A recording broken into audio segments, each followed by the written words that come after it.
Bonjour à tous, j'espère que vous allez bien. Bienvenue sur le Nouvel Dodo, notre nouvel épisode de podcast.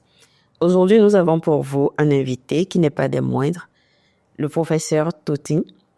Alors, je le laisse se présenter à nous et on va aller dans le dodo du nounois. Merci. Know you well. Know you well. Merci pour l'invitation. Moi, c'est Awadi Jospin Morin à l'état civil. On m'appelle Bokolon Toting. Je suis ingénieur en génie chimique, procédé et prêtre du phare. D'accord. Comment souhaitez-vous que je vous désigne tout au long de cet entretien? Je dois vous appeler prêtre de phare, bokonon, chercheur, traditionnaliste. Vous pouvez m'appeler Bokolon ou professeur. C'est la même chose, je pense. D'accord. Alors, professeur Toti, quelle est votre histoire avec le phare? Est-ce un héritage familial? Est-ce une quête intellectuelle ou un appel mystique? Vraiment, ça va être un peu long. Je pense que le phare, ça nous appelle. Le phare, ça appelle tout le monde. Que ce soit une personne qui va faire son initiation à la forêt sacrée pour connaître son phare, que ce soit un prêtre de phare consultant comme moi, je crois que c'est toujours un appel. Parce que en réalité, quand vous prenez par exemple l'initiation au phare, il y a les gens qui entendent parler du phare, il y a des gens qui ont les capacités nécessaires pour aller vers le phare, mais ils ne le font pas. Il y a des gens qui ont des difficultés, on leur parle du phare, ils entendent, ils voient leurs confrères le faire, mais ils ne le font pas. Par contre, vous verrez d'autres personnes qui n'ont pas forcément les mêmes potentialités, ils n'ont même pas le nécessaire, mais ils se débrouillent quand même pour aller vers le phare. Donc, c'est un appel. En tout cas, chez nous, les Bokolons, nous qui faisons Anago Phare Gongon, chez nous, le phare est considéré comme un appel. Et c'est même dans le chemin initiatique, on cherche toujours pourquoi le phare t'a appelé. Alors, quand on revient sur moi je suis, je vais dire, j'étais un étudiant très studieux. J'avais envie de voyager, devenir professeur, étudier les plantes, parce que déjà chez nous, on ne fait que les plantes, ça c'est familial, chez ma maman, ce n'est que les plantes, mon grand-père est encore vivant, nous ne pratiquons que les plantes. Alors c'est le grand-père, c'est-à-dire le papa de mon père, c'est lui qui est prêtre du phare.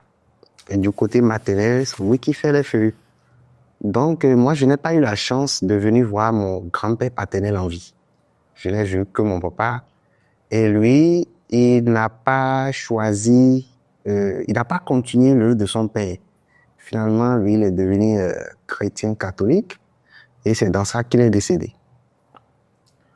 Mais quand moi, j'avais commencé par faire mes papiers à l'époque pour aller au Canada, je m'étais inscrit pour une bourse.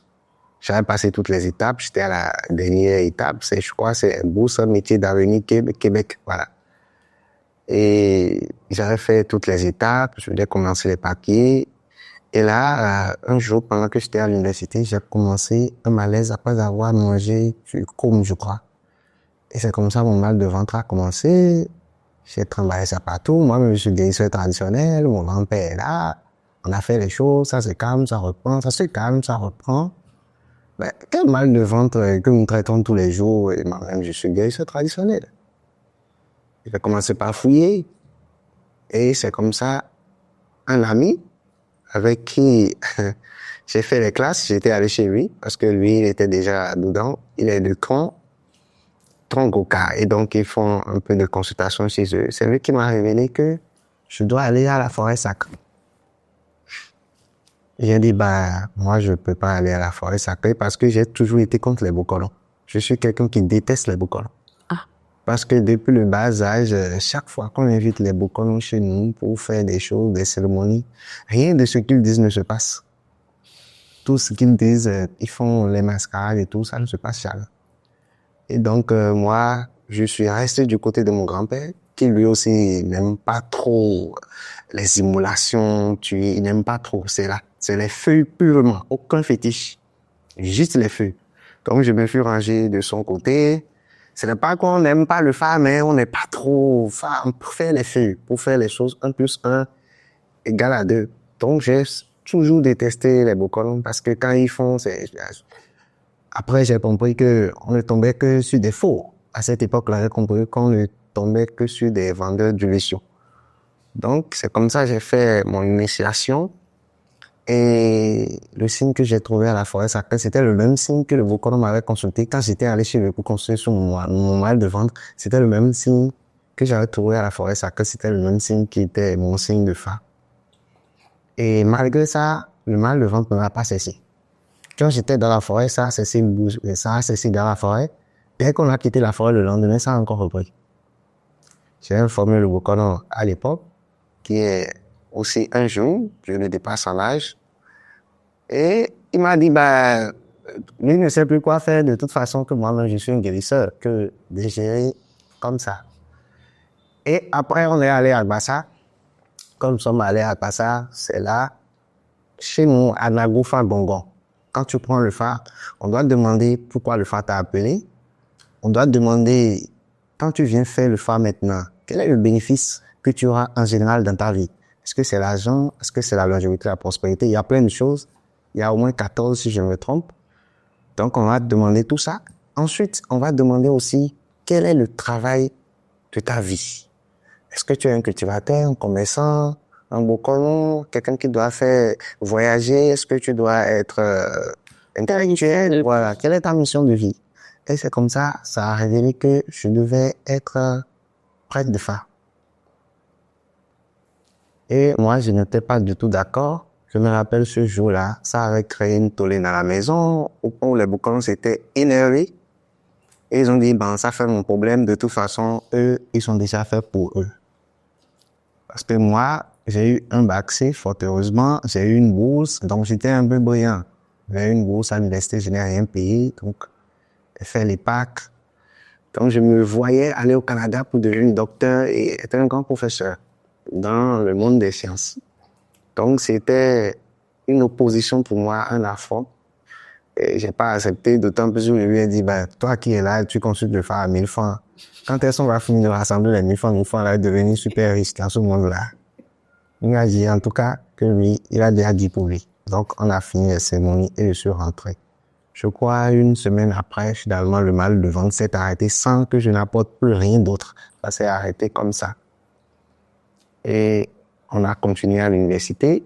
Mais ce que j'ai remarqué, c'est que quand il y avait une petite opportunité, une bourse, un petit truc, malgré que j'étais pas le dernier, c'est vrai, j'étais pas le premier, on n'était pas beaucoup, je crois que j'étais 3e. Nous n'étions pas nombreux parce que on était aussi, on était les précurseurs d'une filière, la première promotion d'une nouvelle filière à l'université là.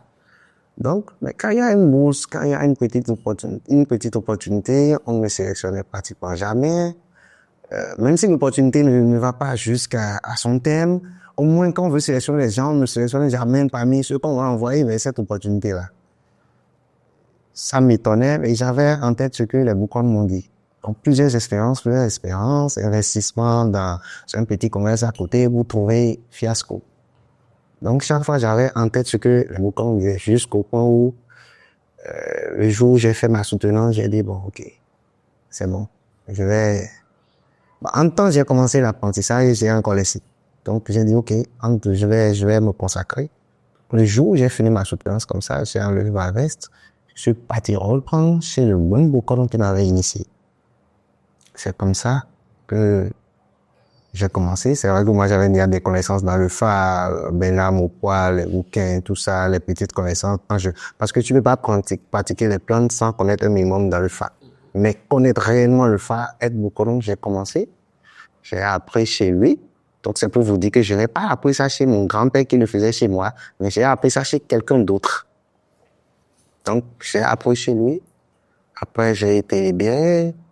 J'ai continué ma maison parce que j'étais déjà en train de construire ma maison pendant que j'étais à l'université, pendant que j'étais dans les feuilles, je prenais l'argent des feuilles depuis tout petit. Donc, je construisais déjà ma maison depuis. Donc, j'ai intégré ma maison qui n'était pas en finition comme ça. Et c'est comme ça que j'ai démarré en tant que Fa. Et j'ai commencé par consulter, initier les gens, petit à petit, continuer les recherches et nous en sommes ici aujourd'hui. Ah ouais, Donc, voilà. c'est un beau parcours. Et je vais rebondir sur la partie où vous parliez de feuilles. Parce que ça me rappelle qu'il y a quelques années, quand même, vous avez effectué des travaux de recherche sur la mise au point d'un produit à l'université. Et est-ce que vous pouvez nous en parler un peu plus? Oui, voilà, dans le cadre de ma soutenance, dans le cadre de mon diplôme d'ingénieur de conception en génie chimique procédé, on avait mis au point une pommade antiseptique, d'accord, contre les affections cutanées. Et c'était une très bonne pommade qui a montré beaucoup d'effets parce que on avait fait également des tests anti-inflammatoires et la pommade était plus active que l'aspirine. Voilà, c'était plus actif. Cette pommade-là était plus active que l'aspirine. On a fait des tests anti-inflammatoires, des tests antimicrobiens. C'est très, très actif. On a utilisé les feuilles de Acacia siberiana, là. Voilà, pour formuler cette pommade-là dans le cadre de diplôme d'ingénieur. Et je n'ai pas arrêté les études, je suis en train de continuer et actuellement, on travaille également sur une autre préparation. Mais cette fois, c'est une préparation qu'on boit, c'est plus une pommade sur la peau. Actuellement, on travaille sur l'ulcère gastro-duodénal. D'accord. Voilà. Mais c'est pas encore fini. Compte tenu de mes activités, j'ai eu un peu de retard. Sinon, j'allais fini depuis. Donc, voilà. D'accord. Et ce produit, ça existe toujours? Bon, en fait, c'est un MTA. Quand on parle de MTA, c'est un produit traditionnel amélioré. C'est un produit que les gens utilisent déjà. C'est un produit ancestral que on utilise à Gonling. À Gonling, entièrement à Gonling, il y a environ 2 familles qui maîtrisent seulement cette préparation. Quand tu es malade de l'ulcère, tout le monde te dit voilà. Tu peux avoir d'autres connaissances sur l'ulcère, etc. Mais on sait que pour guérir l'ulcère, c'est cette famille-là qui arrive à guérir l'ulcère. Et c'est cette préparation-là que moi, je veux mettre sur le marché. Maintenant, il faut respecter la démarche scientifique, faire les analyses, voir la toxicité, tout ça là, avant de pouvoir mettre ça sur le marché. Donc, c'est ce que nous sommes en train de faire. Et la pommade, elle est toujours sur le marché? Bien sûr, la pommade est disponible. Bon, c'est vrai, on n'a pas encore commencé la commercialisation, mais elle est disponible. Il y a des échantillons qui sont là. Voilà. Il faut avouer que le phare, ça te prend tout ton temps. C'est très difficile de faire autre chose avec le phare. D'accord. Alors, comment s'y prendre pour joindre le phare à de tels travaux sans toutefois le dénaturer? Vous savez, le phare, c'est très vaste. Le phare, c'est le monde. Personne ne peut... C'est-à-dire, le phare est tellement vaste que chacun prend une partie, fait ce qu'il veut. Vous savez que le phare a apporté un remède à chaque maladie. Tous les maux de cette terre ont remède dans le phare. Mais le fait que le phare soit transmis de façon orale de génération en génération fait que nous perdons des informations à chaque génération. Quand je prends, par exemple, une maladie, par exemple, je prends le diabète. Le phare en a parlé dans le signe Tchétolacraboyère pour nous dire les gens de ce signe-là souffrent souvent du diabète, des maladies du sang, et le diabète qui est lié directement au sucre. Et le phare a eu une plante pour les diabétiques qui traite le diabète, et ça a été prouvé scientifiquement que cette plante-là traite le diabète par la communauté scientifique, alors que c'était une plante qui était déjà connue dans le phare, qui était utilisée par les gens de Yepoumédi. Je n'ai pas le nom scientifique en tête, mais je crois que c'est, comment on l'appelle, ciceré. C'est un fruit qui est très sucré, mais c'est un faux sucre en réalité. C'est un sucre que tu prends, mais c'est juste sucré. Mais ça n'a pas c'était pas du glucose, ce n'est pas du vrai sucre. C'est un faux sucre, comme on dit. C'est sucré dans ta bouche, mais ça n'apporte pas d'énergie, en réalité. Donc, il y a pour me dire à conseiller aux gens qui sont diabétiques, comme ils doivent prendre forcément du sucre, il leur a conseillé cette plante-là de prendre qui est un faux sucre en réalité. Quand tu mets ça dans la bouche, tout ce que tu prends dans la journée est sucré. Tout ce que tu prends, c'est tellement sucré, mais en réalité, il n'y a aucun apport nutritif en réalité. C'est juste un sucre qui est doux dans la bouche. Vous voyez, donc le phare a résolu ce problème-là. Le phare a résolu beaucoup d'autres problèmes. Vous prenez par exemple les gens qui ont les éruptions cutanées. Et quand on parle d'éruptions cutanées, ça rapporte directement avec sapata. La feuille de sapata, c'est un siquin. Vous connaissez tous quand on avait les éruptions cutanées quand on était petit. On prend un siquin, on te lave avec et on va mettre ça sur un carrefour. Donc, le phare a parlé sur tous les mots, mais c'est tellement vaste que nous, les Boukonos, nous n'avons pas toute la connaissance qu'il y a autour. C'est pourquoi on souffre encore de certains mots jusqu'à aujourd'hui. Et aussi, il n'y a pas encore une volonté politique de rendre cette chose-là accessible à tous, de donner la démarche scientifique qu'il y a dans cette chose-là pour qu'on puisse en profiter. Il y a encore une mystification autour de ça. Donc, c'est que ça. D'accord. Alors, on dit souvent que le Fa lie le passé, le présent et le futur. Pouvez-vous expliquer techniquement comment concrètement fonctionne le Fa? Est-ce un destin ou c'est juste des probabilités? Ce que c'est que le phare, je vous ai dit tout à l'heure, le phare est tellement vaste parce que quand vous prenez ce sens-là, vous allez la définir dans ce sens. Quand vous prenez un autre sens, vous allez la définir dans ce sens. Quand vous prenez un aspect, vous allez la définir dans cet aspect-là. Personne ne peut savoir ce que c'est que le phare. Personne. On peut commencer par citer ce que le phare fait, mais personne ne peut donner une définition qui donne tous les as du phare, qui montre tout ce qu'il y a dans le phare. Personne ne peut avoir cette définition-là. Ce serait prétentieux. Maintenant, quand vous prenez le phare, au Bénin ici, chez les peuples du Bénin, je ne vais pas parler de pays, chez les peuples du Sud ici, qui pratiquent le phare, le Togo, nous utilisons notre chapelet divinatoire qu'on appelle Akplin. Ce chapelet-là est constitué de 8 maillons et chaque maillon a une face concave et une face convexe. Quand il y a une face concave et une face convexe, ça veut dire que nous avons deux possibilités quand vous lancez, soit c'est la face concave, soit c'est la face convexe. Maintenant, fois 8. Donc, quand vous lancez le chapelet, pourquoi tous les maillons ne sont pas convexes? Pourquoi tous les maillons ne sont pas convexes? C'est là même qu'il y a la réponse du phare. Chaque fois que vous posez un problème et que vous lancez, il y a une figure qui apparaît. Et cette figure-là a une explication. Et cette explication-là va répondre à votre problème. Quand le phare vient et que tu poses un problème, ça va te donner les causes liées à ce problème-là. C'est en ça qu'on dit que le phare parle du passé. Ça va te donner ton état actuel, ce que tu as actuellement en venant chez lui. Et ça va te donner ce qui va arriver dans le futur. C'est en ça qu'on dit que le phare traduit le passé, le présent et le futur. Je vous donne un exemple. Quelqu'un qui a fait un avortement et l'âme de cet enfant-là se retrouve dans les réserves d'eau et réclame justice. L'enfant n'a pas la paix. Et la maman ou bien le papa commence par avoir des difficultés. On lance le chapelet. Le chapelet va d'abord lui dire, bon, tu as fait un avortement. Ça, c'est le passé. Là où tu es, tu as des problèmes. Tu as beaucoup de difficultés. Ça, c'est le présent. Mais si tu fais telle chose, tu auras tel résultat. Ça, c'est le futur. Donc, c'est en ça que le phare, passé, présent, futur. Voilà. Mais le phare est également destin. Après toutes ces réponses que ça vous donne, quand on ramène le phare à la vie de l'homme, il est encore le destin de l'homme. C'est en ça que chacun de nous porte un signe enveloppant dans ce monde-là.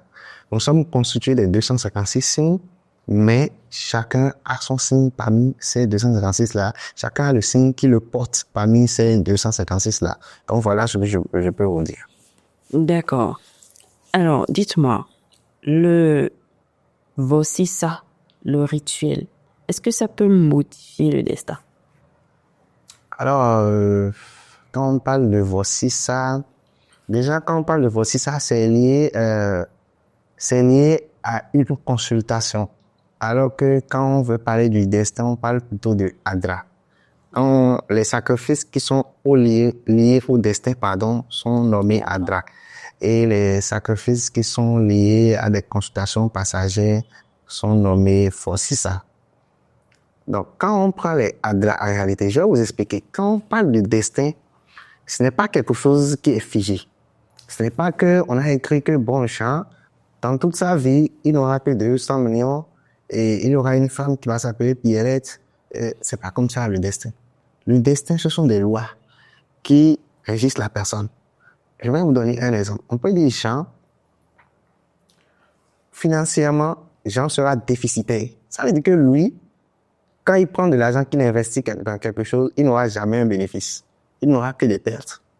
Ou bien on peut dire Jean, lui, il va faire du profit. Ça veut dire que Jean, quand lui prend 25 francs qu'il met dans un commerce, ça se multiplie.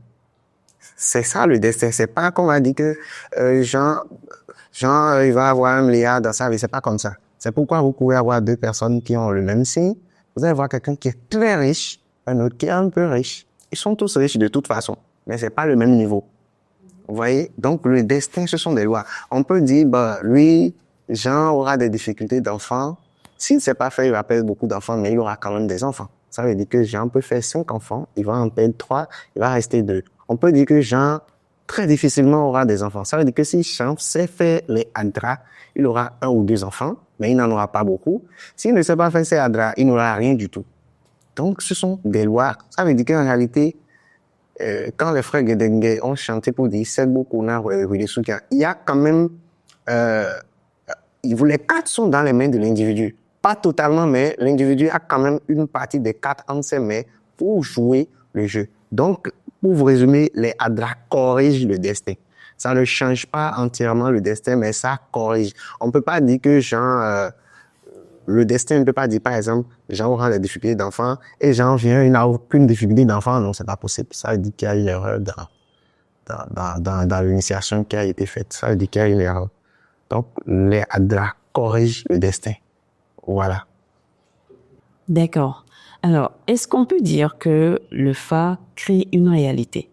Est-ce que le Fa, oui, bien sûr, le Fa crée une réalité parce que vous avez quelqu'un, par exemple, qui veut aller à un examen. Et le Fa voit qu'il a le potentiel, mais compte tenu des facteurs externes, celui-là, quand il ira à l'examen, là, il va échouer. Mais le Fa, lui, il dit, bon, si tu fais comme ceci, tu fais ces sacrifices-là, si tu vas à cet examen-là, tu as réussi, il va créer une réalité. Donc, le Fa peut bien sûr créer une réalité. On peut poser une question au Fa pour dire, comment faire telle chose? Comment parvenir à créer un avion? Comment parvenir à guérir le VIH-Sida? Comment parvenir à faire telle chose? Oui, le Fa peut créer une réalité. D'accord.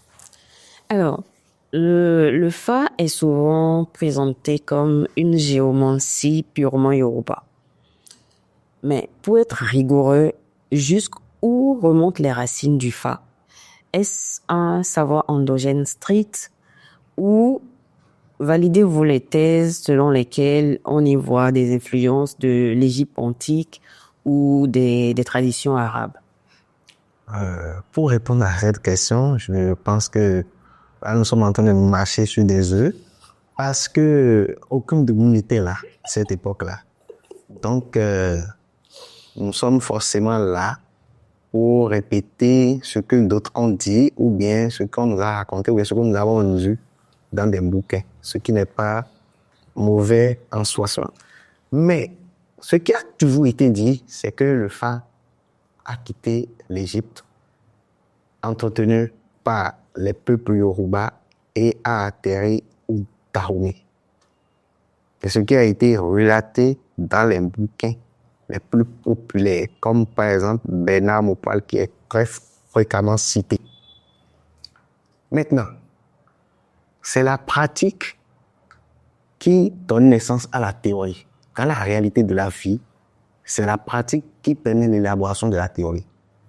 Mais quand on veut nous enseigner quelque chose, on nous enseigne d'abord la théorie avant d'aller dans la pratique. Mais là, la réalité de la vie même, il faut d'abord que tu fasses ton expérience, que tu te cognes la tête, bien que tu réussisses pour tirer les conclusions, pour dire, ah, telle chose, là, ça se fait comme ça, comme ça, comme ça.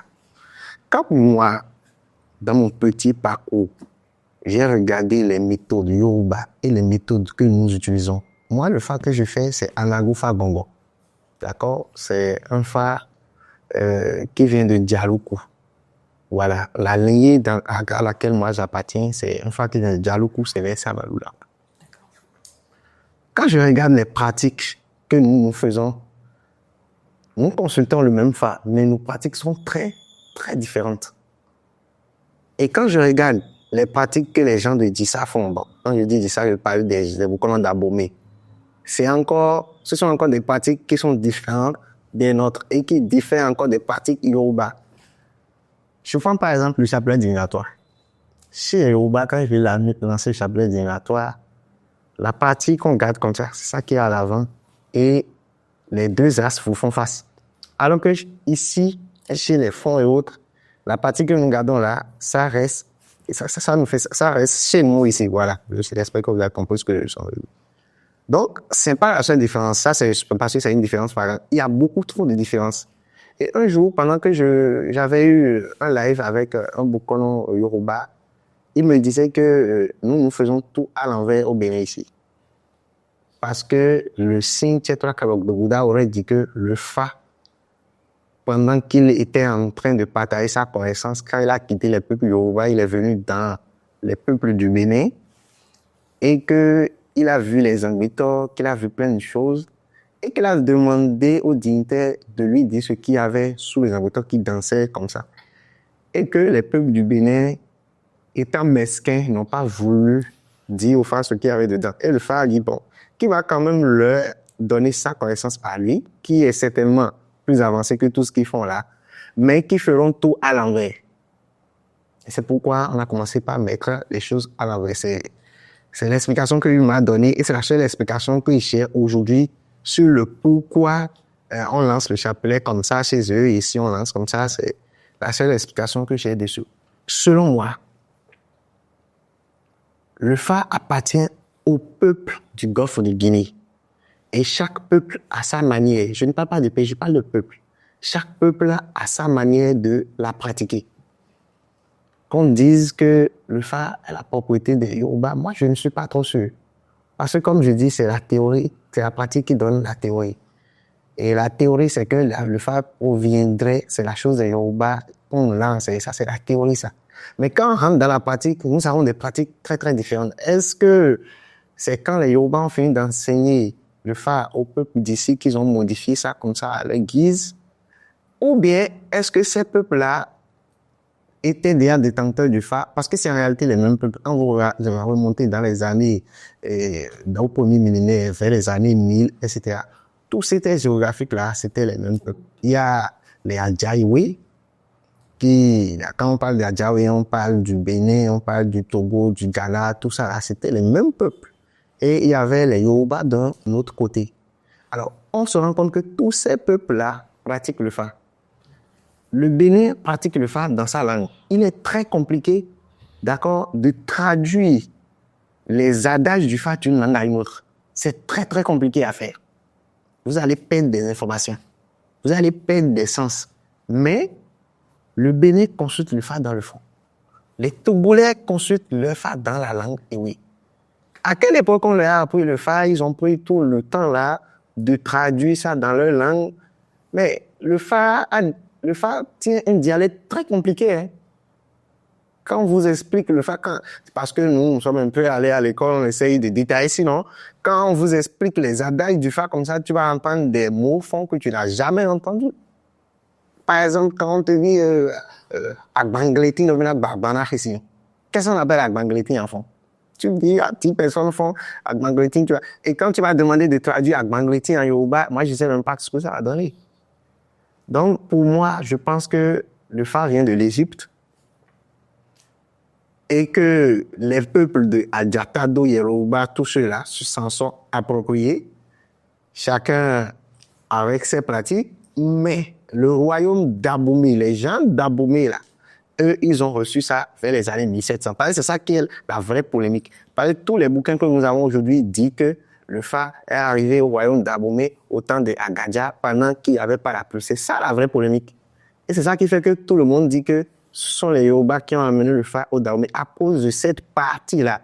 Alors que quand on prend le Bénin actuel, ce n'est pas composé seulement d'Abomey. Il y a des royaumes qui existaient avant Abomey, comme le royaume de Djalougou que je vous ai donné, comme les Kétou. Tous ces royaumes-là existaient et pratiquaient déjà le Fa avant que le royaume d'Abomey ne naisse.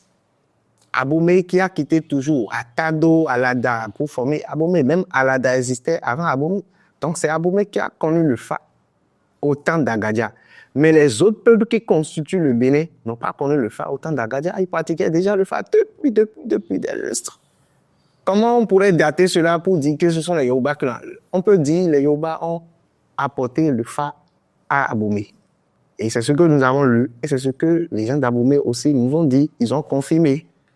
Mais à tous les autres peuples du Bénin, je ne crois pas, les pratiques sont très, très différentes. Et ce serait comme marcher sur des œufs, comme je vous ai dit, au début. Voilà.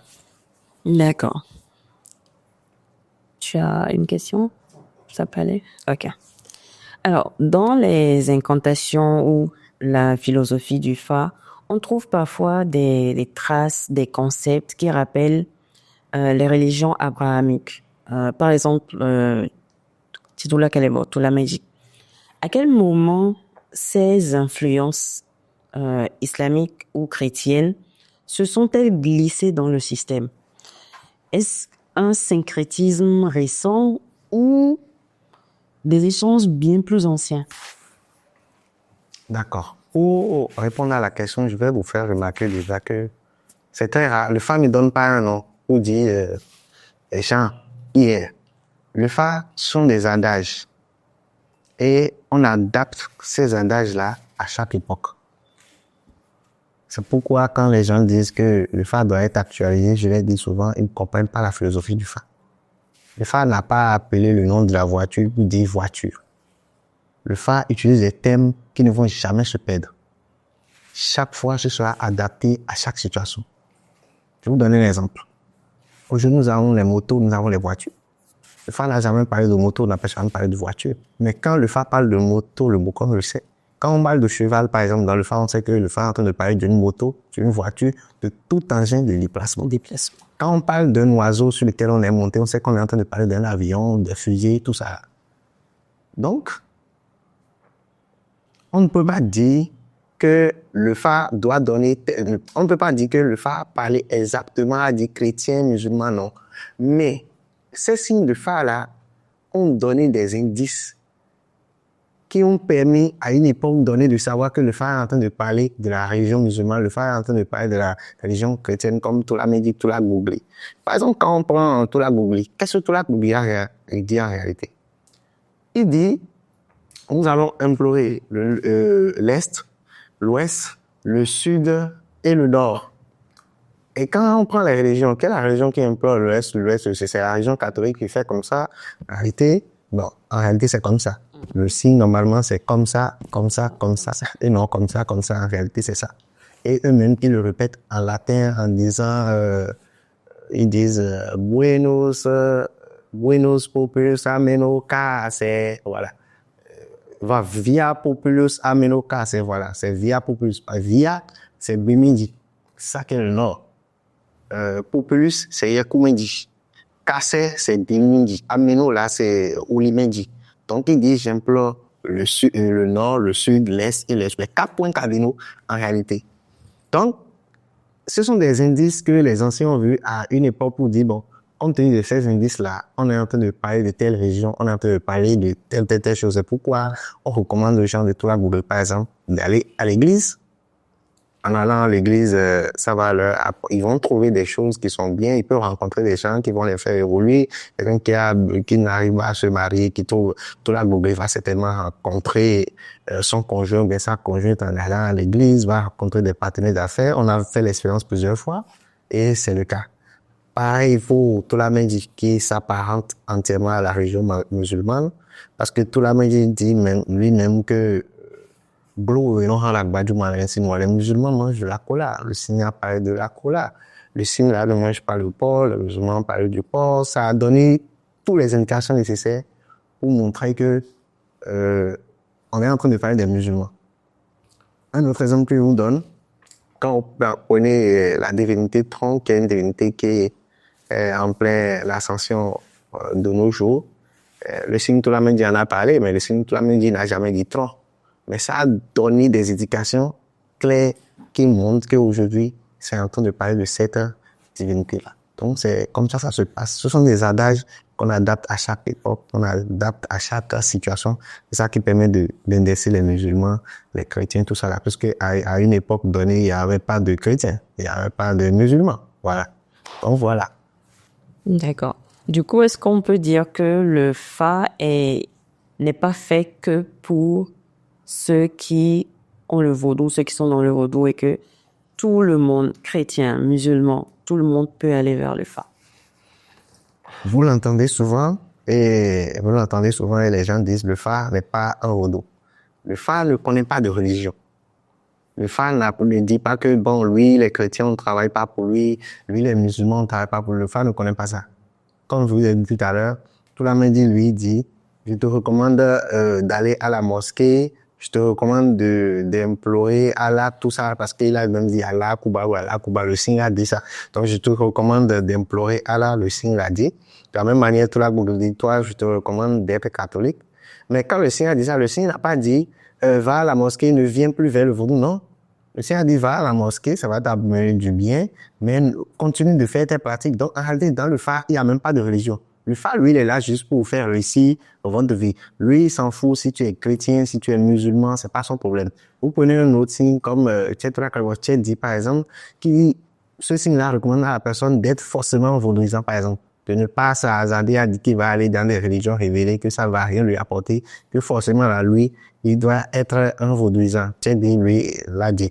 Donc, le Fa apporte à chacun ce qu'il lui faut pour réussir sa vie. Le Fa n'est pas l'apanage d'une religion. Les chrétiens peuvent faire le Fa, les musulmans font le Fa. D'ailleurs, c'est pas peuvent, ils le font, tout le monde le fait. Les prêtres catholiques sont les gens qui étudient plus le Fa de façon intellectuelle. Les prêtres catholiques étudient plus le Fa que même les Boukonos. Ils écrivent des bouquins sur le Fa. La dernière fois, vous avez vu, il y a un séminaire sur le Fa où on a invité un professeur d'anthropologie qui est venu de la France, à Péroguier, là, ou bien l'autre dame, si je me trompe, et qui est venu nous parler du Fa. Donc, les prêtres étudient le Fa tous les jours. Les plus grands livres sur le Fa sont écrits par les prêtres catholiques. Donc, le Fa, c'est pas pour le reste, c'est que chacun travaille pour son côté, chacun travaille pour sa religion. L'autre va dire, n'allez pas vers le Fa parce que s'il laisse les gens aller vers le Fa, il va perdre en clientèle. C'est le clientélisme qui fait que les gens disent, non, tu ne devais pas aller ici, vous ne devez pas aller là. Sinon, en réalité, c'est pour l'épanouissement de l'humain, le Fa. Voilà. Ok. Quand je vous écoute là, ça me fait penser à une question. Quand vous dites, on peut avoir le Fa, on peut aller vers le Fa, et tout en étant chrétien, tout en étant musulman. Mais quelqu'un qui, par exemple, considère, je vais donner un exemple, les chrétiens, par exemple, qui considèrent que le Fa, c'est aller vers le Fa, c'est ouvrir une porte. C'est un peu comme faire quelque chose de diabolique. Ces gens-là, comment leur expliquer que le Fa, en réalité, c'est pour tout le monde. Ce n'est pas quelque chose c'est pas quelque chose de diabolique. Et d'un autre côté, est-ce que on peut aller vers le Fa sans forcément pratiquer le vaudou? Puisque quand on va vers le Fa, il y a des hadras qui sortent, il y a des choses à faire et tout. Alors, comment expliquer à un chrétien qu'il va vers le Fa, c'est pas pour un truc diabolique, mais en même temps, on lui dit, tu dois faire des hadras, tu dois tuer un mouton pour aussi, tu dois... D'accord. Est-ce que vous savez qu'il y a, parmi les Boukonos, il y a un courant de Boukonos qui utilise la Bible le Fa? Ben, bien sûr, il y a un courant. Et si je peux me permettre, il y a le professeur, il a écrit beaucoup de livres là. Son nom va, voilà, le professeur Sylvain Kouassi. Oui, c'est quelqu'un qui a concilié le Fa et la Bible. Lui, sa théorie, c'est que la Bible vient du Fa, ce qui est une réalité. Et il a réussi à faire correspondre des signes du Fa, des prières de la Bible, toute une alchimie. Et il est professeur dedans. Et il a beaucoup d'élèves aujourd'hui qui le suivent dans cela. C'est pourquoi le Fa est tellement vaste que personne ne peut venir dire qu'il est le Tout-Puissant. Tu prends une partie, tu continues avec. Sylvain Kouassi, il a combiné le Fa et la Bible, il l'utilise. Il y a beaucoup qui le font, je ne veux juste pas citer des noms. Il y a beaucoup qui le font, il y a d'autres qui s'appellent Fa christique, le Fa du Christ. Bon, il y a beaucoup de choses qui se font. Donc, il y a des gens, comme vous le dites, qui viennent, ils prennent le Fa, après ils disent qu'ils ne veulent plus rien, et ils lavent le Fa, ils donnent à manger à leur Fa. Oui, il y en a qui viennent juste, ils donnent à manger à leur Fa, tout simplement. Ils ne veulent plus rien faire, ils ne veulent prier à qu'une entité. Ils sont en rapport seulement avec le Fa. Puis il y a des gens qui le font comme ça. D'accord. Alors, le vaudou. le vaudou. Quelle est l'origine réelle de ce mot, du mot vaudou? Et que désigne-t-il précisément dans la pensée fond? D'accord. Je pense que cette question-là va créer un peu de polémique. Parce que le vaudou, moi, selon mes recherches et selon ma pensée personnelle, le vaudou vient de veau d'or de la Bible. Ça vient de veau d'or de la Bible.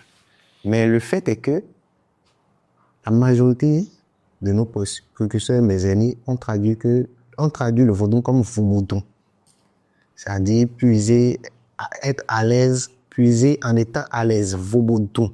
Donc comme puiser, comme être paisible et puiser.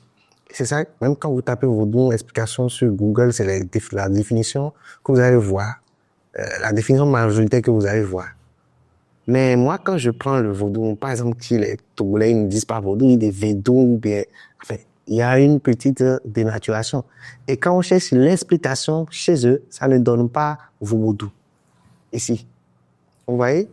Donc, vaudou, en réalité, ça vient de veau d'or parce que la première fois quand les Blancs, ils ont commencé par venir à nos côtes, quand ils ont vu les monticules de terre et tout ça, ils ont considéré ça comme les veaux d'or qui sont dans la Bible. Et c'est en disant veau d'or qu'il y a eu des dénaturations et c'est devenu vaudou, en réalité. J'ai eu ce débat-là et ça a voulu créer une tollée parce que c'est les gens qui ont expliqué, ils sont encore vivants, ils étaient là. Quand je l'ai dit, ils ont eu de l'affront et ils ont même dit que ce mot-là est utilisé dans un livre qui est un livre très ancien, un livre de 1700, je crois, le livre Le Dahomey. Il a été dit que même dans ce livre-là, vaudou existait déjà. Mais est-ce que vous savez que les Blancs côtoyaient déjà nos côtes depuis avant que ils ne nous colonisent finalement? Ils côtoyaient déjà nos côtes. Les Espagnols, les Anglais, tous ceux-là venaient côtoyer nos côtes. Ils achetaient, ils faisaient des échanges avant d'amener la mission catholique, tout ça là, l'esclavage, etc. Donc, c'est déjà depuis cette époque-là qu'ils avaient déjà attribué un nom au monticule de terre qu'ils voyaient. Donc, chez Bokol, vaudou vient de veau d'or. Voilà, c'est vaudou. Moi, ça me semble trop explication littérale, d'autant plus que vaudou n'est pas utilisé par nous seuls. Et quand tu vas chez les autres, ils donnent une autre explication. Quand tu vas chez les autres aussi, ils vont donner une autre explication. Donc, pour moi, ce n'est même pas un mot proprement fort. Après, c'est devenu fort, mais à l'origine, c'était pas un fort. La preuve, quand vous allez à Savalou chez les maris ne connaissent pas vaudou. C'est aujourd'hui que tout le monde commence par des vaudous. Sinon, là-bas, on dit Chez moi. Voilà, on dit pour dire quelque chose qu'on ne peut pas mesurer, quelque chose qu'on ne peut pas expliquer, quelque chose qu'on ne peut pas connaître, c'est quelque chose d'infini. On dit Et pour définir celui qui possède le vaudou, on dit humboulante. Voilà. Ce n'est que Abomey qui a eu affaire avec la traite, négrière, tout ça là, qui a eu affaire avec les Blancs, c'est là-bas que le vaudou est né. Et après, comme Abomey a su s'imposer à tous les autres peuples, tout le monde a commencé par parler de vaudou. Dans certaines contrées, chez les maris, on ne parle jamais de vaudou, c'est toujours jusqu'à aujourd'hui. Donc voilà ce que je peux dire. Chez moi, dans le mono, on dit oui, on dit mou. Voilà. Ok, alors par exemple, chez les maris, on parle de humbono. Est-ce que le fait de parler de hum, est-ce que ça n'a pas une connotation avec le culte du sang, l'utilisation du sang dans le vaudou? Vous savez que le fond est très compliqué, il y a un problème de phonétique. Quand on dit hum, ça peut vouloir dire une interjection. Quelque chose, c'est une interjection, voilà. Vous êtes stupéfait, d'accord? Vous êtes étonné, vous ne savez pas ce que vous avez fait. Ça veut aussi dire sang. Mais ce n'est pas, quand on dit vaudou, c'est pas le sang qu'on veut dire. On veut dire la stupéfaction, l'étonnement. D'accord? Le plus infini, le moins infini, c'est-à-dire quelque chose qu'on ne peut pas converger. Voilà. C'est de ça qu'on parle. Ce n'est pas lié au sang. De toute façon, c'était lié au sang. Toutes les divinités mangent. Même dans la Bible, on a dit à l'autre là de prendre son enfant et d'aller sacrifier. Finalement, on lui a dit de prendre un bélier pour sacrifier à la place. Les musulmans tuent les béliers tout le temps. Donc, tout ce qui a se nourrit d'énergie, même l'homme mange tous les jours. Pourquoi l'homme ne mange pas une fois toute la vie et mange tout le temps? Donc, c'est un faux problème. D'accord. Alors, Au-delà du terme générique, quelle est la signification profonde des noms des divinités piliers comme Lisa, Dan, Zapata ou Revioso? D'accord, ça c'est une question très compliquée parce que il faut aller très loin pour savoir à quelle époque les peuples ont commencé par euh, instaurer ces choses-là. Ça va être très compliqué parce que quand on dit goût, par exemple, goût en fond c'est faire tout ce qui est métallique. Et quand on parle de dents, en réalité, les gens pensent aux reptiles, mais quand on parle de dents, on parle des sinusoïdes. Quand vous prenez, par exemple, un lac ou bien un cours d'eau et que c'est comme ça, c'est les sinusoïdes là, la forme là, c'est ça qu'on appelle dents. En réalité, ce n'est pas le reptile. Quand on parle de Sakpata, le nom Sakpata est lié à une histoire du phare, Tetula Kalbo Ablameji, où le roi a acheté un esclave et cet esclave-là, il était gros, tellement gros, le roi savait que bon, celui-là, s'il rentre dans mon champ, il va labourer tout le champ. Mais en réalité, c'était un gros paresseux. Et il ne faisait rien au point où le roi l'a giflé. Et quand le roi l'a giflé, il y a une sorte, il est entré en transe et il a pris un couteau, bâton et il a tué tous ceux qui sont là après être entré en transe. Et après, on a consulté l'oracle. Quand on a consulté l'oracle, on leur a dit, ben, vous voyez un homme là, mais c'est pas un homme, c'est une divinité que vous voyez. C'est là, on a dit que à Roswell, quand on oui, ça, bon, ça, pate, si on dit ça, patane. Voilà, c'est là, on a commencé par dire Sabata. Pour moi, là, j'ai l'explication de Sabata. Mais pour vous, franchement, je n'ai pas l'explication, je ne connais pas les origines. Je viens de vous expliquer. Pour Rebioso aussi, je n'ai pas l'explication. Lisa, c'est pour dire blanc. Voilà ce que je peux vous dire. Alors, le fa, est-ce un passage obligé pour réussir sa vie? Merci beaucoup. Il est bien que tout être humain prenne le fa. Parce que on a compris que quoi que nous soyons riches, quoi que nous soyons noirs, clairs, élancés, courts, avec beaucoup d'enfants, nous avons tous des problèmes. Le mouton a des problèmes, le prêtre a des problèmes, le président a des problèmes, le docteur en a, tout le monde a des problèmes. Le policier, tout le monde. Ça veut dire qu'en réalité, il n'y a aucun destin qui soit parfait sur cette terre-là. C'est-à-dire Dieu, dans sa création, n'a créé aucun type d'homme qui se suffise à lui-même, qui trouve que bon, tout est parfait, tout est OK, j'ai aucun problème. Chacun a ses difficultés. Chacun a ce qui lui taraude l'esprit, ce qui le chatouille, ce qui court derrière lui. Ça veut dire que pour pallier à ça, pour pallier, comment dirais-je, pour pallier au fait que personne n'a un destin parfait, on doit aller vers le phare parce que c'est quand même le phare qui corrige le destin, c'est lui qui donne la solution à toute chose. Si tu es venu au monde et que tu as beaucoup d'enfants et que tu n'as pas d'argent, le phare dit, OK, toi tu auras beaucoup d'enfants mais tu n'auras pas d'argent, mais il faut faire comme ça pour que tu puisses avoir d'argent. Toi, tu seras très riche, mais tu n'auras pas d'enfants. Mais si tu fais comme ça, tu en auras au moins 2.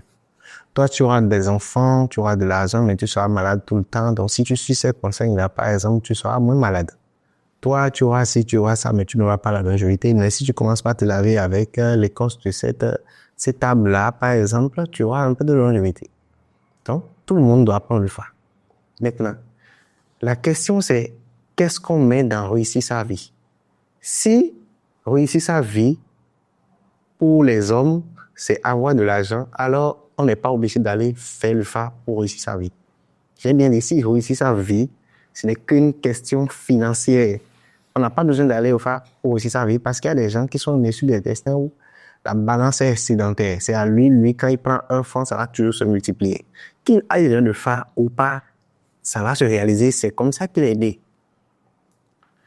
Par contre, si réussir sa vie pour vous, c'est avoir de l'argent, avoir des enfants, avoir une bonne santé, la longévité, être stable émotionnellement, financièrement, alors il faut forcément que tout le monde à hyper le phare. Parce qu'en réalité, quand vous prenez le phare, c'est comme une graine. Et à l'intérieur de cette graine, il y a toutes les informations à la vie de l'individu. C'est ça le phare en réalité. C'est pourquoi je vous ai dit tout à l'heure, vous pouvez avoir tous le même signe de métier, l'autre sera hyper riche et toi tu seras un peu riche. Ça dépend de l'aire géographique où tu te situes, ça dépend de ton entourage. Si lui, il est né, d'accord, au milieu d'une famille qui a déjà réussi, où il y a des ministres, des députés, des gens super riches, c'est clair que lui va plus avancer parce que quand il va vouloir avoir des partenaires, c'est des partenaires puissants qui ont beaucoup d'argent, il va prendre de très gros projets. Alors que toi, tu es né dans un village où il n'y a rien, tu fais de ton petit commerce de maïs, tu seras riche, mais pas autant que l'autre, parce que c'est sa position. C'est comme le bananier qui est parti, il y a le bananier qui est parti pousser dans un bas-fond et l'autre bananier qui a poussé dans un désert. Ils sont tous des bananiers, ils ont la même formation, mais ils vont pas donner les mêmes fruits, ils vont pas donner de la même manière. Parce que l'autre est dans un aire géographique qui favorise beaucoup de choses pour lui, alors que toi, tu es dans un endroit très compliqué. Donc, c'est ça en réalité. D'accord. Alors, est-ce que quelqu'un qui n'a jamais entendu parler du phare, qui ne sait pas ce que c'est, peut quand même mener sa vie, réussir sa vie, avoir des enfants, avoir des biens, être bien sur tous les plans, sans jamais avoir entendu parler du phare? La réponse, elle est claire et nette, c'est non. Il n'y en a pas. Et quand vous prenez par exemple les Européens, bon, c'est aujourd'hui qu'ils commencent pas à s'initier au phare, sinon ils ont des choses qui s'apparentent au phare, mais c'est pas toujours, ils n'ont pas toujours la totale. Mais il y en a qui sont riches, il y en a qui ont des enfants, mais ils ne peuvent jamais tout avoir. Même en Afrique ici, même les Africains qui ne connaissent pas le phare ils ne peuvent jamais tout avoir. Vous prenez quelqu'un qui passe toute sa vie à chercher une relation sentimentale stable, alors que sur son phare, on dit qu'il n'aura jamais une relation sentimentale stable. Il va passer tout le temps à chercher, à faire du yoga, dit qu'il va se perfectionner, faire de la méditation, mais il ne l'aura jamais. Alors que s'il venait au phare, le phare, il dit, bon, écoute, tu n'auras jamais une relation sentimentale stable. Donc, si tu vas avec quelqu'un, ça casse, laisse tomber, cherche une autre personne. S'il l'accepte, c'est qu'il est heureux. Parce que quand on dit être heureux, c'est avoir tout ce qu'on a, tout ce qu'on veut, pardon. Tu désires une voiture, tu as la voiture. Tu désires une femme courte, claire, jolie, bien élancée, tu l'as. Elle est tranquille, elle te crée pas de problème, ok. Tu désires avoir une maison, tu l'as, ok. Être heureux, c'est avoir ce que l'on désire. Il faut aussi savoir se stopper dans ses désirs. Parce que si tu ne te stoppes pas dans tes désirs, tu ne seras jamais heureux. Tu as beau être tangoté, si tu ne sais pas que l'argent que j'ai ça, tu veux encore un peu plus, tu seras toujours en train de chercher et là, tu ne seras jamais heureux. Parce que être heureux, être comblé, c'est pas une destination, c'est personnel. Moi, je veux avoir 2 domiciles, je veux un salaire de 1 million par mois, je suis heureux. Si tu l'as, tu es content.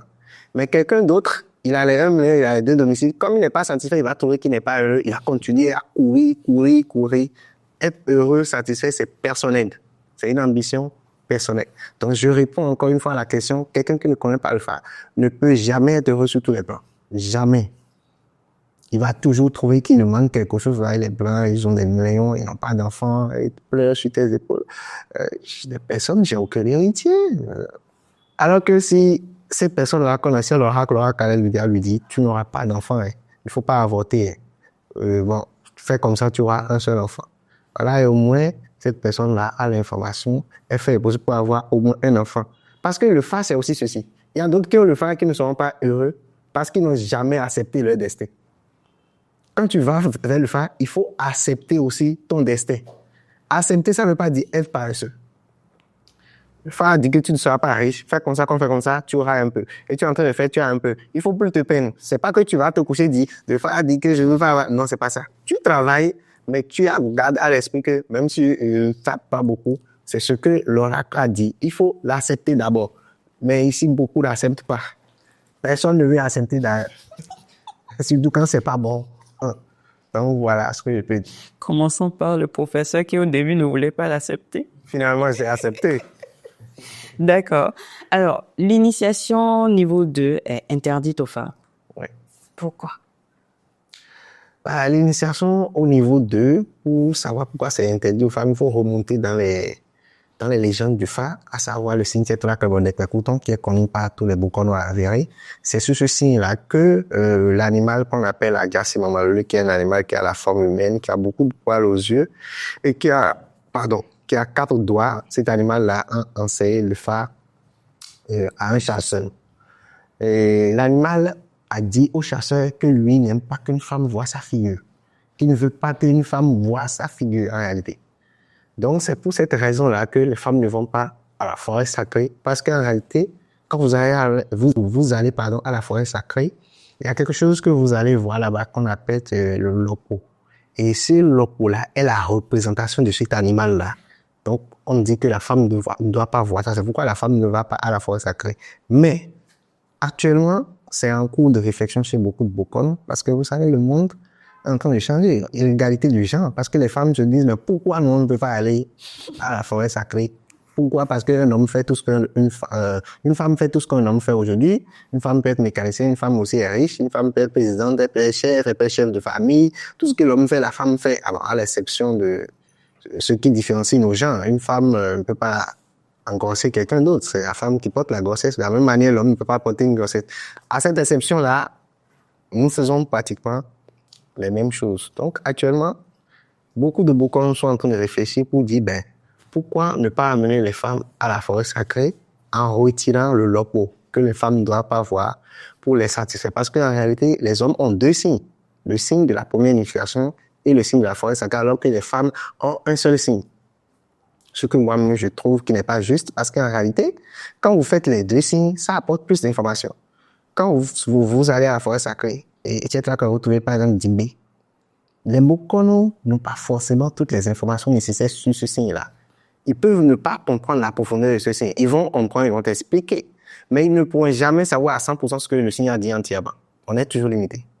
Alors, lorsque la personne a 2 signes, quand vous allez lui expliquer le premier signe et le deuxième signe, les signes vont dire la même chose de différentes manières. Peut-être qu'il y a des informations que les Bokano ne connaissent pas sur le signe du Fa Sissin et qu'ils vont connaître dans le signe du Fa Tété. De la même manière, il y a des informations qu'ils ne connaissent pas sur ce signe de Fa Tété-là qu'ils vont connaître sur le Fa Sissin. Donc, de toutes les façons, ça donne plus d'informations, à la personne. Et les femmes n'ont pas cette opportunité-là parce qu'elles n'ont pas de deuxième signe. Donc, les gens sont en train de réfléchir pour dire, pourquoi ne pas emmener les femmes à la forêt sacrée, retirer ce qui crée l'obstacle et le fait les autres états. Ça se fait déjà même ailleurs. Chez les Yoruba, certains le font. Ils font le Fa Tété à la femme de la manière dont nous sommes en train de le dire. Ils retirent cette partie-là et ils le font déjà. Mais au Bénin ici, très peu de personnes le font. Très peu de personnes le font. Parce que les quelques-uns qui l'ont fait ont dit que les femmes n'ont pas eu la paix. Voilà. Et même les gens qui font ça chez les Yoruba, moi j'en ai rencontré plusieurs, elles n'ont pas eu la paix. Celles qui l'ont fait, sont allées, d'abord elles ont fait ici, elles n'ont pas eu la paix. Elles sont allées là-bas, on leur a dit non, elles doivent aller à la forêt, elles ont fait, elles sont revenues, elles n'ont pas la paix. Pour ceux que moi j'ai rencontrés, pour ceux que j'ai rencontrés, peut-être que d'autres l'ont fait, ont eu la paix, je ne sais pas. Mais pour ceux que j'ai rencontrés, n'ont pas eu la paix, non. Actuellement, c'est la réflexion, où on va voir comment on va faire avec tout. Alors, n'hésitez pas de vous abonner à notre page, d'activer la cloche de notification, de vous abonner sur toutes nos pages sur les réseaux sociaux, non loin, et aussi de visiter notre site web www.nonloin.com. Et si vous avez envie de nous aider aussi, d'apporter une contribution au travail qu'on fait, tout est disponible sur le site. Alors, professeur, quand on va au Fa, quand on va faire son initiation au Fa, le Fa, lui, rentre chez lui avec ses noix sacrées. Qu'est-ce qu'il est censé faire au quotidien avec ces noix sacrées? C'est une question très délicate parce que ça fait référence aux différents courants de Fa. Alors, un Favi qui rentre chez lui avec ses noix sacrées, déjà, ce qui se faisait par le passé, c'est que les gens vont cacher le Fa très loin. Parce que... Et n'oublie même pas. Oui, c'est exactement. Ils n'oublient, ils vont cacher ça, ils mettent ça, ils attachent. Et il y a une grosse assiette qu'on achetait avant, la paille, où on met les pailles là. Ils vont mettre ça au fond, en bas, ils mettent les pailles dessus jusqu'en haut. Parce qu'ils disent que personne ne doit toucher, personne ne doit avoir ça, ce qui est lié. Mais ce que nous recommandons, c'est que le Favi prie pour son Fa au moins 4 fois dans le mois. 1 fois par semaine au moins. Il y a des gens qui ne se déplacent pas sans le phare. Je connais des dames commerçantes qui sont tout le temps avec le phare. Quand tu rentres chez elle, son phare est juste à côté, elle parle avec son phare tout le long de la journée.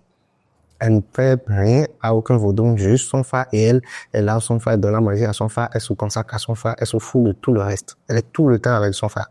C'est bien aussi.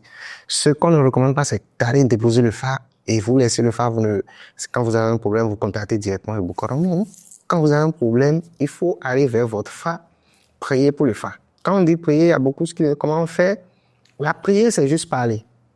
C'est vrai que quelqu'un qui est plus professionnel va faire des incantations, il va suivre une méthodologie donnée. Mais la prière, c'est parler. Converser comme si c'était une personne là. Donc, vous prenez vos noix, vous êtes là, vous parlez aux noix, ah, je veux telle chose, ouvre les portes, c'est dur, c'est compliqué. Quand c'est dur, qu'est-ce qu'on fait? On met de l'huile. C'est comme ça.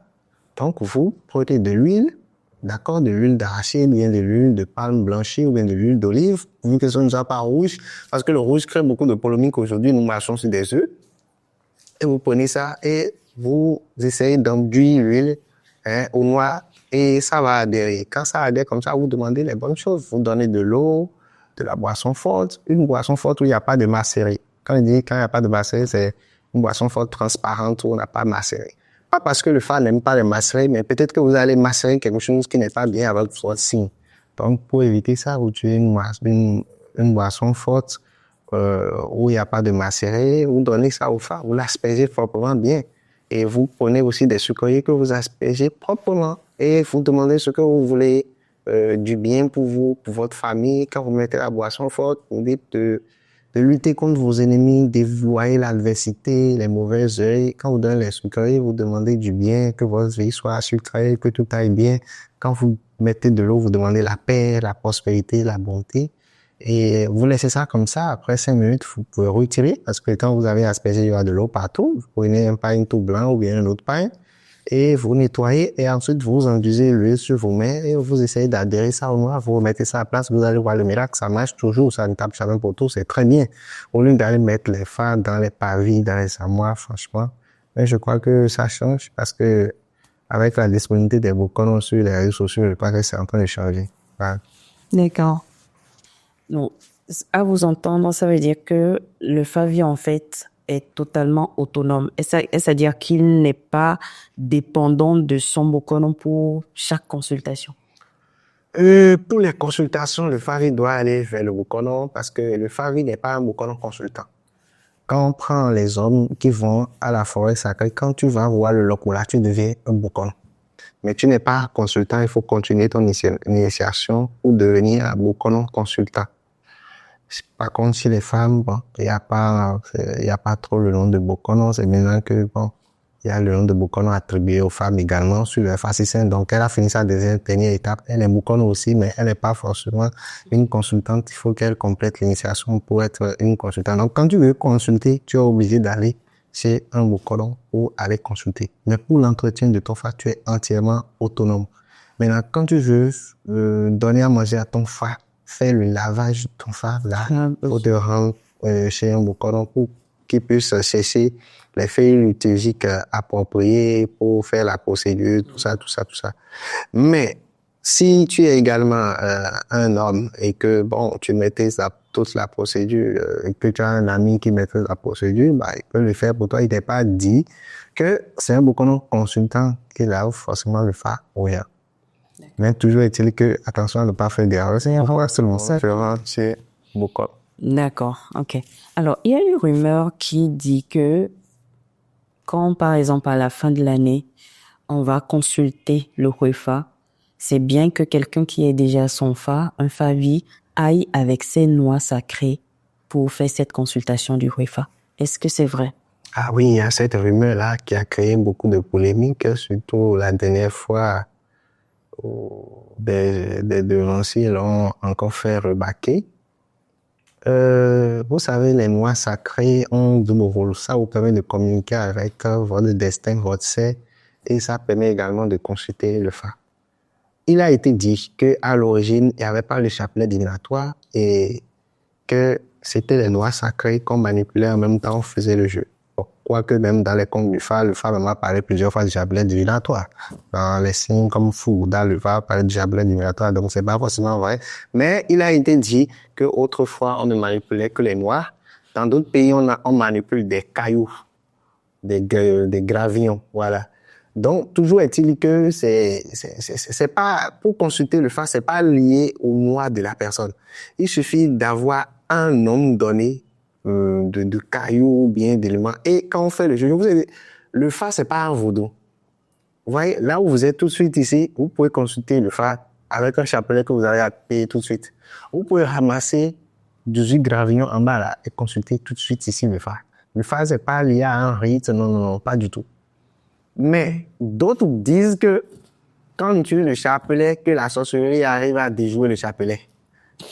Quand la sorcellerie arrive rapidement à déjouer le chapelet et que quand on fait le jeu, c'est très compliqué pour la sorcellerie de déjouer le signe qui doit apparaître.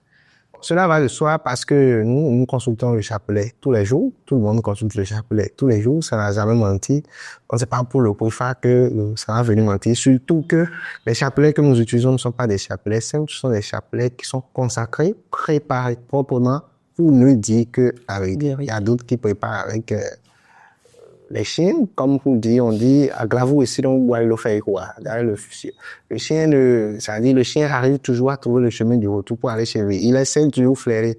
Donc il y a beaucoup de méthodes pour consacrer les chapelets pour que rien ne puisse altérer sa véracité. Donc si tu es en face d'un chapelet qui te dit toujours la vérité, je ne vois pas l'utilité d'aller utiliser des noix qui prennent plus de temps. Parce qu'en réalité, quand tu reçois beaucoup de personnes, tu n'as jamais le temps d'utiliser les noix là. Ça prend du temps. Oui, ça prend du temps pour faire le jeu parce que chaque fois, il faut poser des questions. C'est vrai, même si tu es très rapide pour poser des questions. Et il y a encore un danger avec les noix. Un vrai danger. Le phare qu'on consulte avec les noix peut être politisé, oui. Quelqu'un qui est expérimenté peut faire apparaître le signe qu'il veut avec les noix, alors qu'il ne peut pas faire ça avec le chapelet. Oui. C'est pourquoi moi, j'ai toujours dit, normalement, même pour le tofa, moi, personnellement, j'aurais préféré que ce soit un chapelet. Je n'ai pas dit qu'ils font de jeu en faisant le tofa. Mais moi, j'ai dit, pour qu'il n'y ait pas de chuchotement, j'aurais préféré que ce soit un chapelet, comme ça se faisait par le passé. Parce qu'il n'y a aucun moyen que tu fasses un jeu avec le chapelet. Dès que tu lances, tout le monde voit clairement. Mais quand c'est les noix, quelqu'un qui est vraiment expérimenté peut faire apparaître 2 noix ou une noix et faire ce qu'il veut. Et s'il est même très rapide, une noix peut venir, normalement on devait tracer des traits, et comme il ne veut pas une noix, il fait encore jusqu'à ce qu'un autre vienne et il fait son jeu. Donc avec les noix, on peut même politiser le phare, on peut donner le signe qu'on veut, alors qu'avec le chapelet divinatoire, tout est clair. Donc le chapelet a ses inconvénients, les noix aussi ont leurs inconvénients. Que ce soit chapelet ou que ce soit noix ou tous les deux consultent le phare, tous les deux ont été recommandés par l'oracle. Le chapelet a été recommandé par Fouda pour dire que ça va devenir un moyen de consultation pour aller vite. Et on l'utilise partout, tous les peuples l'utilisent, donc il n'y a pas de raison de dire que c'est forcément une noix, c'est forcément un chapelet. Mais si quelqu'un a ce complexe-là, aucun boucan ne refuserait d'utiliser des noix pour consulter le phare en famille. Si c'est ça qu'il veut, on lui fait ça, il n'y a aucun problème. Alors, vous parliez tout à l'heure de signe Tofa. Donc, je vais profiter en même temps. Le Tofa de cette année avait prédit l'instabilité. La tentative de coup d'État qu'il y a eu, est-ce que cela confirme le Tofa?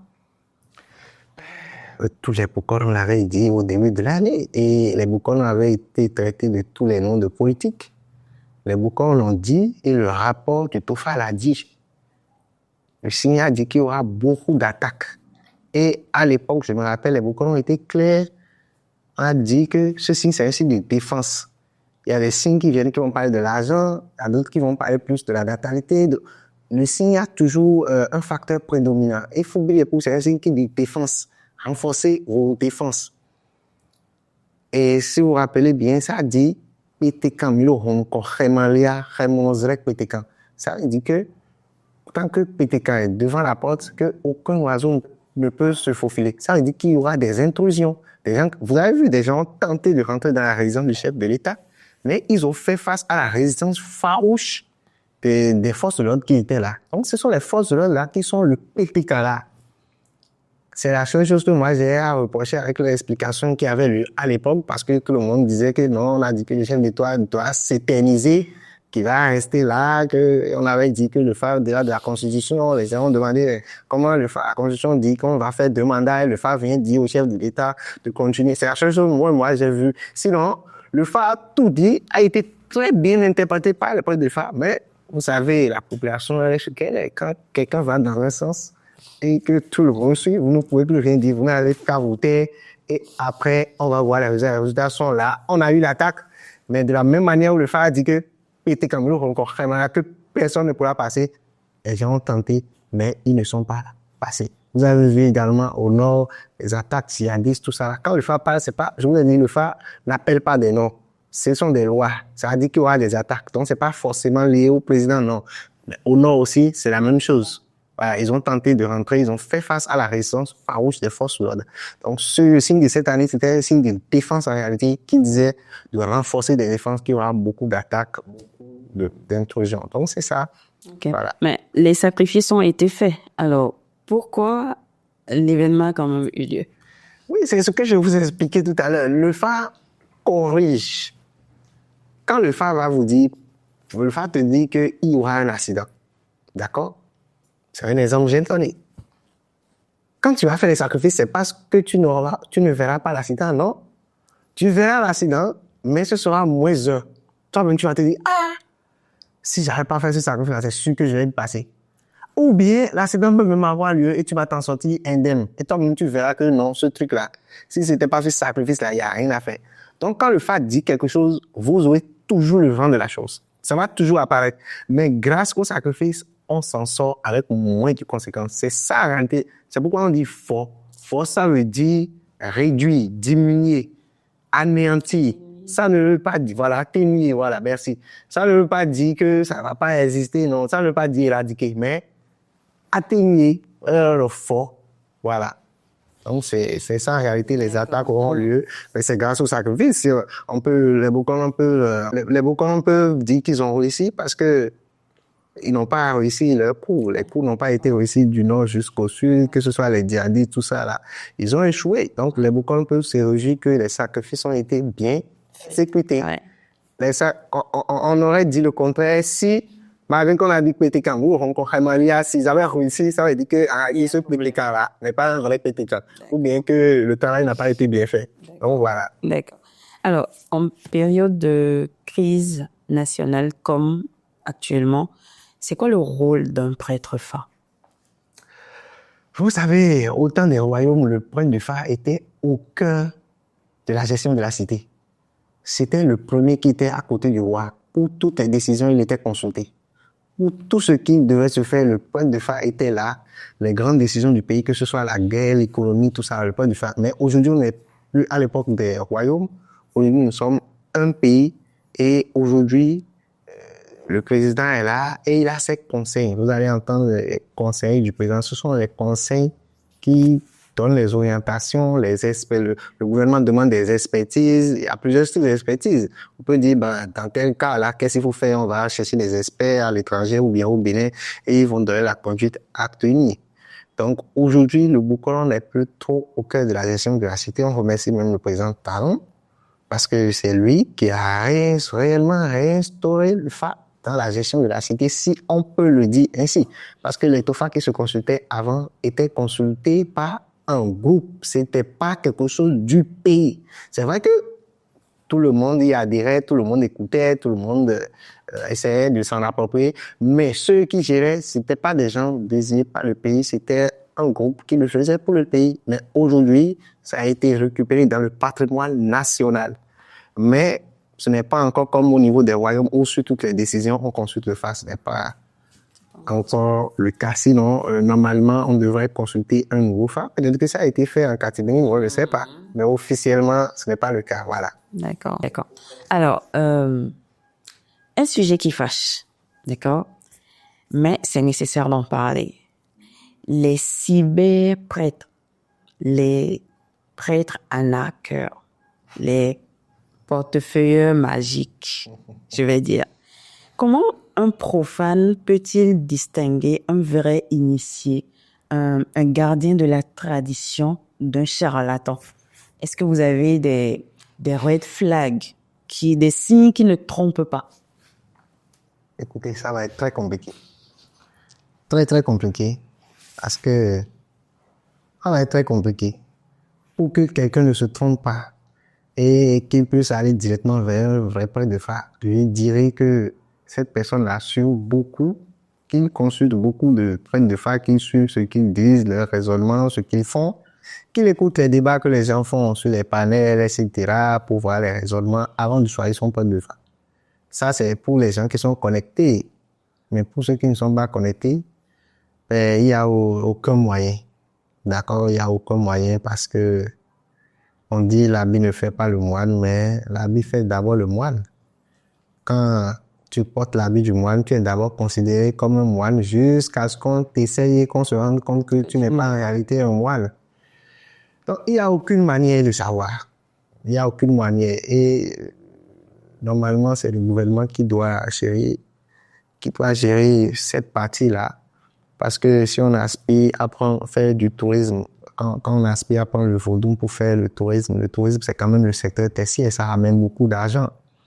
Et que les gens viennent voir dans les musées, qui viennent au Vaudou Days, tout ça là. Mais après, le côté culturel, les gens, tous vont s'intéresser au culte même, ils vont vouloir le culte. Et qu'ils commencent pas à s'essayer, qu'ils rencontrent des faux un peu partout. Parce que les gens qui sont connus, qui sont peut-être officiels, sont peut-être très chers ou qui sont peut-être occupés. Ils vont vouloir chercher d'autres personnes et comme ça, ils vont se rendre compte qu'ils se font arnaquer de fond en comble. Moi, j'ai toujours dit sur mes comptes, sur ma page TikTok par exemple, moi, je ne sais pas pourquoi jusqu'à aujourd'hui, le gouvernement n'a pas encore essayé de réformer ce secteur-là parce qu'on a quand même eu des réformes un peu partout. Je me demande si c'est un problème de loi, si on ne trouve pas ça encore assez urgent, ou bien s'il y a un problème. Moi, je me pose la question parce que selon moi, c'est assez simple à faire. C'est très simple à faire, réformer ce secteur-là. C'est vite fait. C'est en 3 mois, on a fini avec ça. On a un répertoire de prêtres de foi qui sont reconnus. C'est vrai qu'on ne pourra jamais distinguer le vrai pour dire c'est le vrai, mais au moins on a quelque chose de potable. Comme on l'a fait, comme ils l'ont fait pour les artisans. Aujourd'hui, pour devenir artisan, il y a un test national qui se fait avec la mairie et ce n'est plus seulement le patron seul qui donne le diplôme. Donc, on peut faire un truc comme ça, recenser, appeler les gens, comme ils avaient démarré en temps, comme le groupe qui consultait le TOEFL avait démarré, de faire un recensement. Chacun donne 20 000, bien 30 000, on définit un montant, on essaye d'appeler les gens, tout le monde s'inscrit, on prend des boucons qui sont déjà connus, ils vont se tester entre eux. Ils vont se tester entre eux et on définit les boucolons qui vont constituer les jurys. Parce que là encore, il y a un autre problème. Souvent ici, les choses sont faites, on choisit des gens à tout hasard et avec le risque qu'on puisse encore choisir des gens qui sont encore nuls. Et ces gens-là qui sont nuls créent des problèmes aux gens qui connaissent un peu. Donc, on choisit un bon jury et les gens passent devant ce jury, on définit un questionnaire, vous passez, on va voir votre niveau, on va vous dire de consulter un signe, on va voir si quand même il y a le niveau, c'est pas un concours, c'est un examen. Donc, vous avez la moyenne, on peut vous attribuer une classe et dire, bon, ok, avec votre niveau là, bon, vous attribuez à telle classe, vous avez fait tel perfectionnement, on met une école là, et quelqu'un qui a la première classe, qui doit aller à une classe premium, c'est un exemple que je donne. Vous devez aller à une classe premium, bon, on dit, bon, ton niveau là, c'est comme ça, on t'attribue le type de boucolon, peut-être boucolon niveau 1, bon, tu dois faire telle classe là, tu dois t'inscrire dans telle classe pour avancer dans ton niveau, et tu as un boucolon, tu as tel niveau, tu avances simplement, et c'est tout. La personne a un papier officiel, on l'a évalué, on sait qu'il est bon. Celui qui n'a aucun niveau, on voit que non, lui, c'est un arnaqueur, etc. On va pas le chasser non plus. On dit, OK, inscris-toi ici, on va te frapper. S'il le veut toujours, mais s'il ne le veut pas, on va l'écarter. C'est comme ça, il y a un répertoire. Le gouvernement n'a rien à dépenser, n'a rien à perdre, c'est facile. Moi, je sais pas pourquoi ça ne se fait pas. Peut-être qu'il y a un plan qui est mieux derrière, moi, je ne sais pas. Voilà. D'accord. Alors, quelles sont vos impressions sur les Vaudou Days? Vous en parlez tout à l'heure. Comment l'État pourrait le rendre meilleur, cet événement? Bon, moi, je suis un prêtre de phare, donc je ne pourrais parler que de ce qui concerne le phare. les Vodou Days, vraiment, c'est très attractif. Moi, l'année dernière, j'ai fait pratiquement 2 heures hein, dans la voiture. Quand je suis rentré à Ouida, comme ça, j'ai fait 2 heures dans les Boussoulas avant de pouvoir garer. Heureusement que mon essence n'était pas terminée, sinon c'est fini pour moi. Donc, il y a un monde fou. Je crois l'année passée, c'était 300 000. Non, il y a un monde fou qui vient à cet événement. En fait, le Bénin a besoin d'événements attractifs. Il n'y en avait pas. Événements de distraction attractifs, culturels, il n'y en avait pas du tout. Donc, il y a un engouement fou autour de ça. On va encourager le gouvernement à continuer. Mais moi, j'aurais voulu ceci. Vous voyez les choses qu'on présente. Les gens de Vodou passent, les gens de Vodou Sagwata passent, on danse. Et danse, les gens l'ont toujours fait. On a vu en Europe, les gens vont en Europe danser. Mais il y a d'autres choses qu'on peut faire. Il y a par exemple les Agdiaks qui sont spécialisés dans les trucs contre les couteaux, où on peut faire des démonstrations mystiques, des gens qui mettent le feu sur les bras. Moi, j'aurais voulu que ce soit encore un peu plus élargi jusqu'à ce niveau. Et dans le domaine du phare, il y a pratiquement aucun événement pour révéler le phare. Ce sont les autres Vodounos qui révèlent leur divinité, ce qui est bien. Mais nous, les Bokonos, il n'y a rien qui nous révèle, il y a juste le Tofa. Et le Tofa, c'est à peine 15 minutes. Et encore là, il y a beaucoup. Moi, j'aurais préféré que on invite peut-être 10, 15 Bokonos qui font aussi un stand ou bien qui vont aussi passer, d'accord, pour donner des légendes du phare, des légendes édifiées avec des conclusions. Pourquoi on ne fait pas telle chose dans le monde? Pourquoi tel peuple fait telle chose? Pourquoi tel peuple fait telle chose? Et donner 2 ou 3 comptes.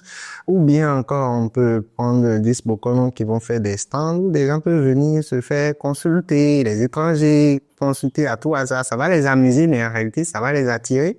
Mais les gens peuvent se faire expliquer leur signe du phare, hein, c'est quand même 3 jours. Donc, moi, j'ai vu que du côté du phare, il n'y a pas eu grand chose. À part le Tofa, il n'y a pas eu grand chose. Ce sont les autres qui ont eu plus de place. Donc, c'est ce que moi, j'ai trouvé par rapport aux Days. Voilà. D'accord. Merci beaucoup, professeur Totin, de vous être prêté à ce jeu. Nous venons à la fin de notre émission. Merci beaucoup d'avoir accepté de participer à ça. Merci pour votre disponibilité. Si vous ne connaissez pas professeur Totin, vous devez aller faire un tour sur TikTok, sur Facebook, tapez professeur Totin. Abonnez-vous à sa page pour regarder ses vidéos. Il donne beaucoup d'enseignements.